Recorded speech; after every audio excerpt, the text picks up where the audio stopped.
yung ano, ito yung punla ng palay na tinatanim dito sa palayan, oh.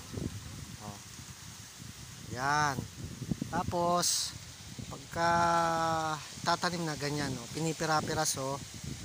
Yan. Nilalagay sa tataniman. Oh. Oh. Kita nyo, ito yung palayan. Oh. Tinataniman. Oh. Oh, ito.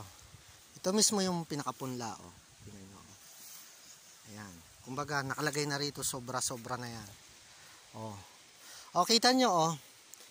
Oh, wala silang tali pero kita nyo, oh, matuwid sila, oh. Oh.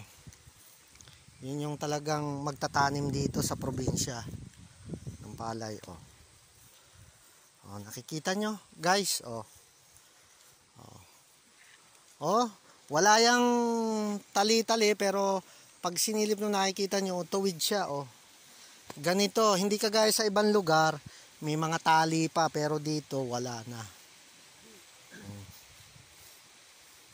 Oh. Nakikita nyo, oh. Oh. Ayan. Ayan isang magtatanim, oh. Oh. Oh, nakita nyo, guys, oh. Ganyan sila, oh. Oh. Oh, nakita nyo, oh. Oh. Ayan. Oh. Malawak pa itong tataniman, oh. Oh, ayan, oh. Ganyan ang magtatanim, oh. Kaya nakakatuwa sa probinsya talaga, may sarili kayong ganito, magtatanim ka, sipag at tiyaga lang talaga ang buhay bukid. Pero pagdating ng oras, aanihin mo, oh. Kita nyo yung magtatanim, oh. Wala yan tali-tali na sinusundan, pero makikita nyo, oh, matuwid siya, maayos. Okay, ganito lang muna tayo sa taniman. Bye bye.